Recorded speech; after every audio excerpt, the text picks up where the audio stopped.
My kid sister Cheryl and I always bragged about our Sioux grandpa, Joe Ironshell. Our friends, who had always lived in the city and only knew about Indians from movies and TV, were impressed by our stories. Maybe we exaggerated and made Grandpa and the reservation sound glamorous, but when when we returned home to Iowa after our yearly summer visit to Grandpa, we always had some exciting tale to tell. We always had some authentic Sioux article to show our listeners. One year, Cheryl had new moccasins that Grandpa had made. On another visit, he gave me a small, round flat rawhide drum which was decorated with a painting of a warrior riding a horse. He taught me a real Sioux chant to sing while I beat the drum with a leather covered stick that had a feather on the end. Man, that really made an impression. We never showed our friends Grandpa's picture. Not that we were ashamed of him, but because we knew that the glamorous tales we told didn't go with the real thing. Our friends would have laughed at the picture because Grandpa wasn't tall and stately like TV Indians. His hair wasn't in braids but hung in stringy gray strands on his neck, and he was old. He was our great grandfather, and he didn't live in a teepee, but all by himself in a part log, part paper shack on the Rosebud Reservation in South Dakota. So when Grandpa came to visit us, I was so ashamed and embarrassed I could have died. There are a lot of poodles and other fancy little dogs in our neighborhood, but they usually barked singly at the mailman from the safety of their own yards. Now it sounded as if a whole pack of mutts were barking together in one place. I got up and walked to the curb to see what the commotion was. About a block away, I saw a crowd of little kids yelling, with the dogs yipping and growling around someone who was walking down the middle of the street. I watched the group as it slowly came closer and saw that in the center of the strange procession was a man wearing a tall black hat. He'd pause now and then to peer at something in his hand, and then at houses on either side of the street. I felt cold and hot at the same time as I recognized that man. "Oh no," I whispered. "It's Grandpa." I stood on the curb unable to move even though I wanted to run and hide. Then I got mad when I saw how the gypsy dogs were growling and nipping at the old man's baggy pant legs and how warily he poked them away with his cane. "Stupid mutts," I said as I ran to rescue Grandpa. When I kicked and hollered at the dogs to get away, they put their tails between their legs and scattered. The kids ran to the curb where they watched me and the old man. "Grandpa," I said, and felt pretty dumb when my voice cracked. I reached for his beat up old tin suitcase, which was tied shut with a rope, but he sat in down right in the street and shook my hand. "How takoza, grandchild?" He greeted me formally in Sioux. All I could do was stand there with the whole neighborhood watching and shake the hand of the leather brown old man.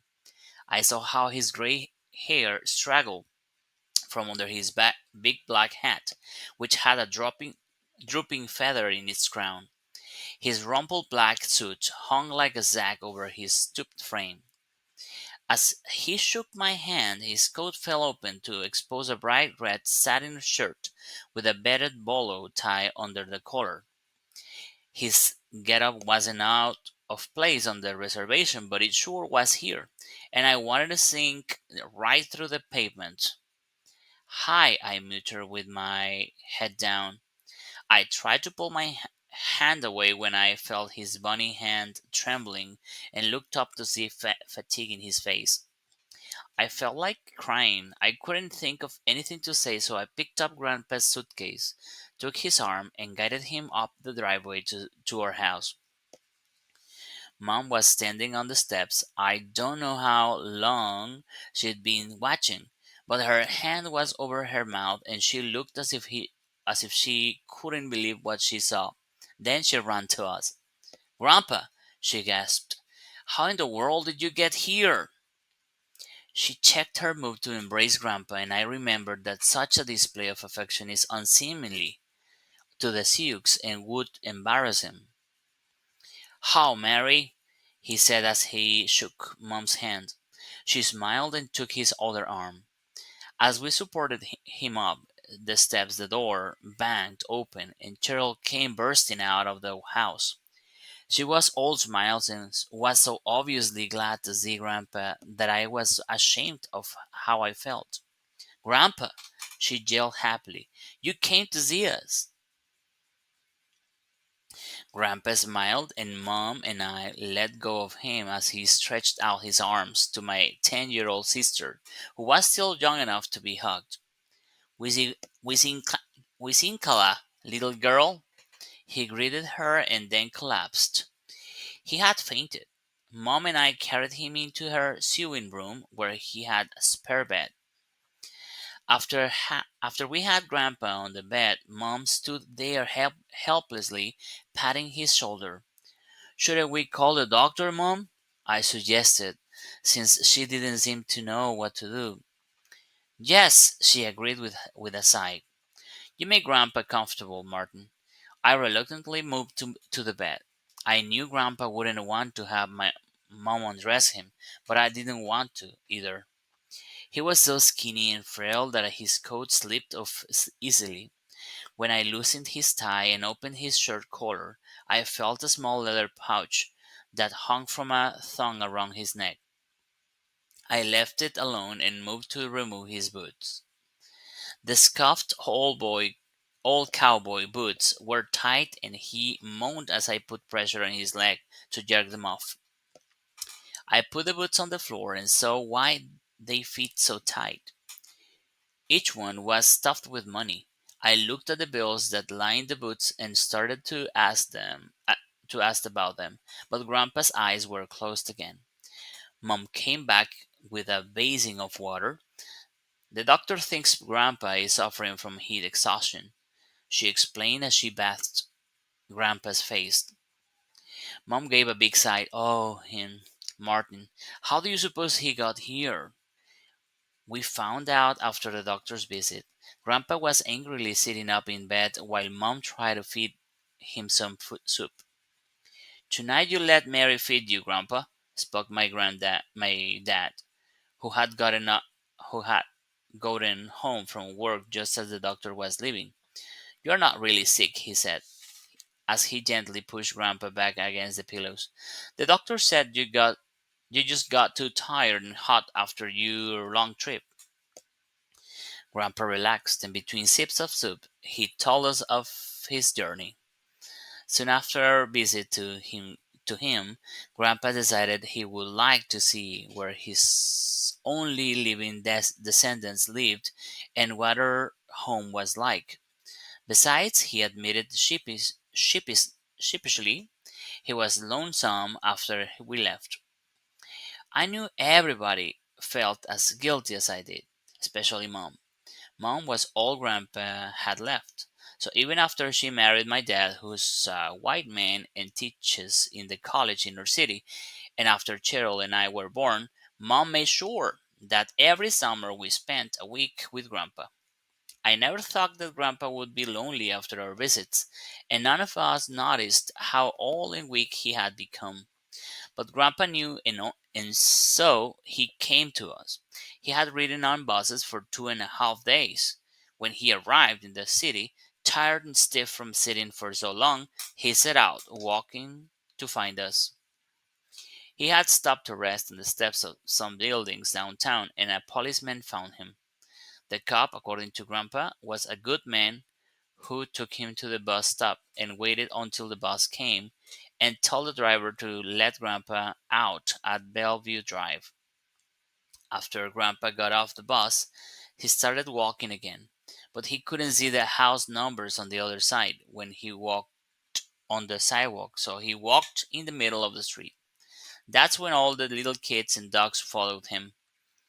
I knew everybody felt as bad as I did. Yet I was proud of this 86-year-old man who had never been away from the reservation, having the courage to travel so far alone. You found the money in my boots? He asked Mom. Martin did, she answered and rose herself to scold. Grandpa, you shouldn't have carried so much money. What if someone had stolen it from you? Grandpa laughed. I would have known if anyone tried to take the boots off my feet. The money is what I've saved for a long time. $100 for my funeral. But you take it now to buy groceries so that I won't be a burden to you while I'm here. That won't be necessary, Grandpa, Dad said. We're honored to have you with us, and you'll never be a burden. I'm I am only sorry that we never thought to bring you home with us this summer and spare you the discomfort of a long trip. Grandpa was pleased. Thank you, he answered. But do not feel bad that you didn't bring me with you, for I would not have come then. It was not time. He said this in such a way that no one could argue with him. To Grandpa and the Sioux, he once told me a thing would be done when it was the right time to do it. And that's the way it was.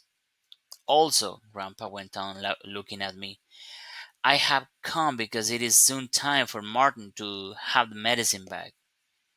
We all knew what that meant.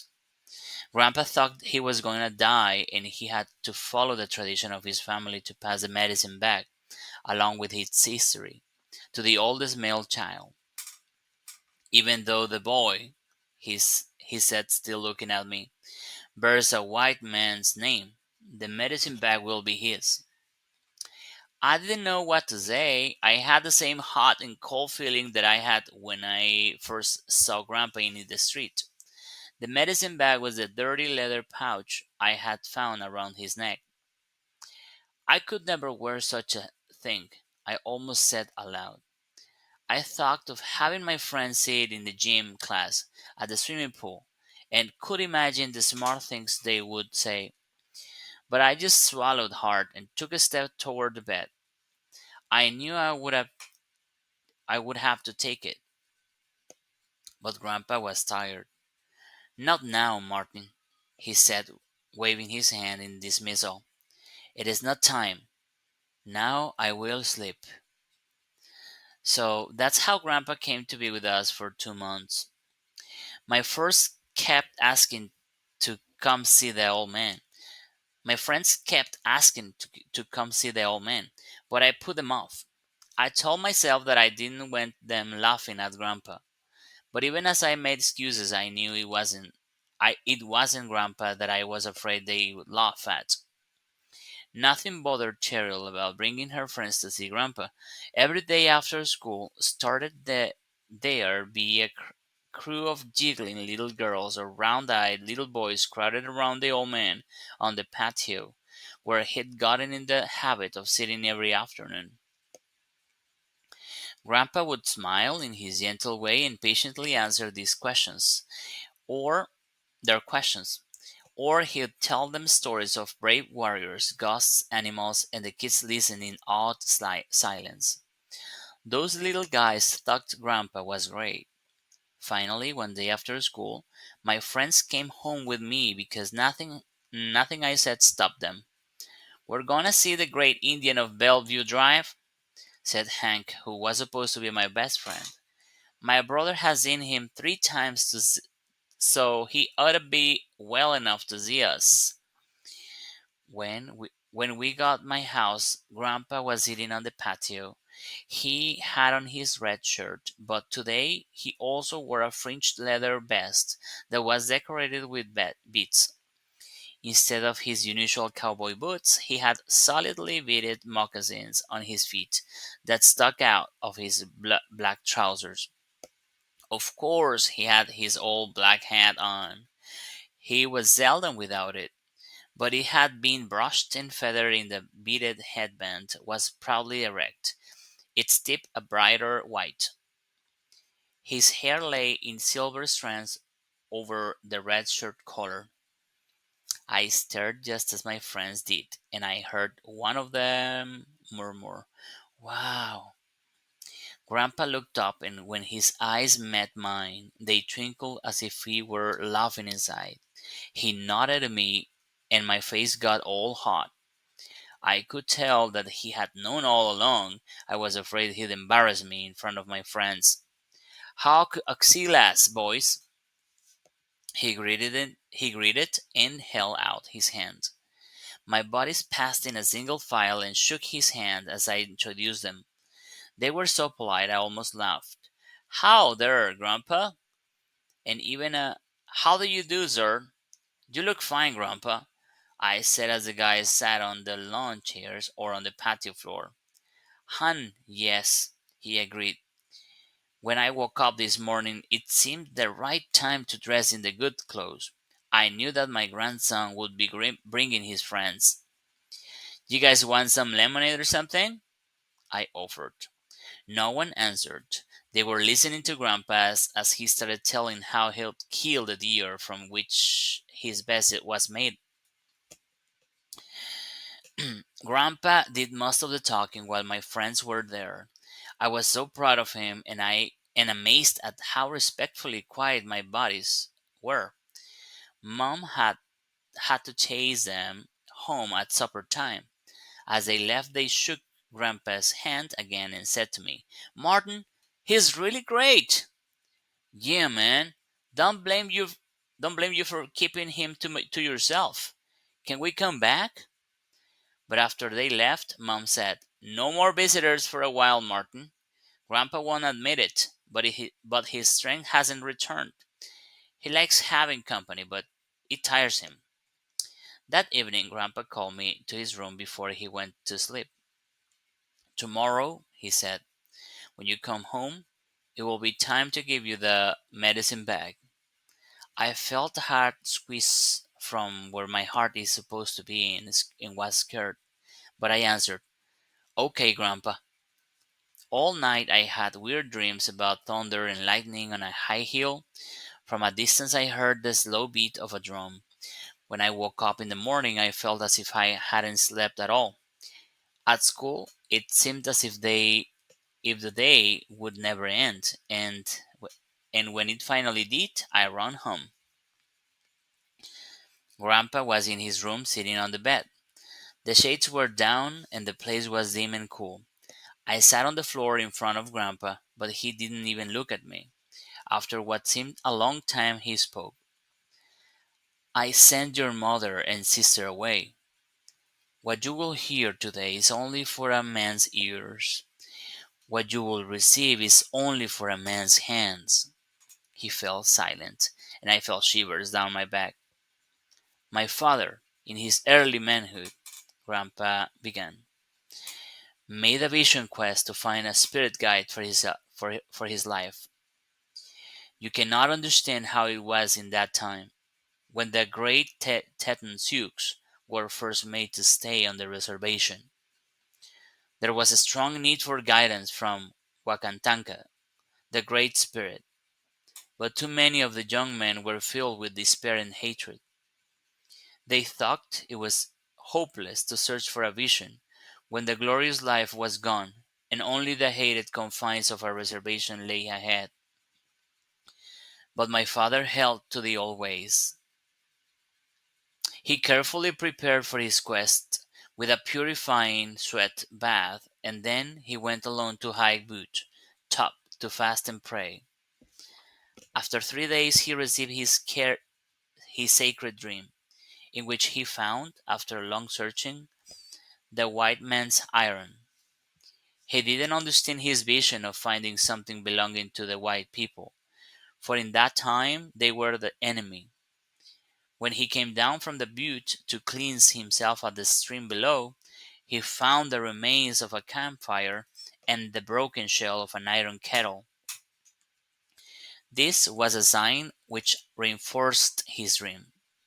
He took a piece of the iron for his medicine bag, which he had made of elk skin years before, to prepare for his quest. He returned to his village, where he told his dream to the wise old men of the tribe. They gave him the name Iron Shell, but neither did they understand the meaning of the dream.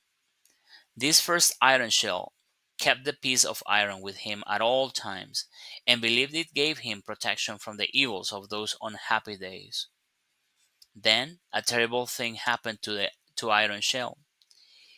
He and several other young men were taken from their homes by the soldiers and sent far away to a white men's boarding school. He was angry and lonesome for his parents and the young girl he had wed before he was taken away. At first, Iron Shell resisted the teacher's attempts to change him, and he didn't try to learn.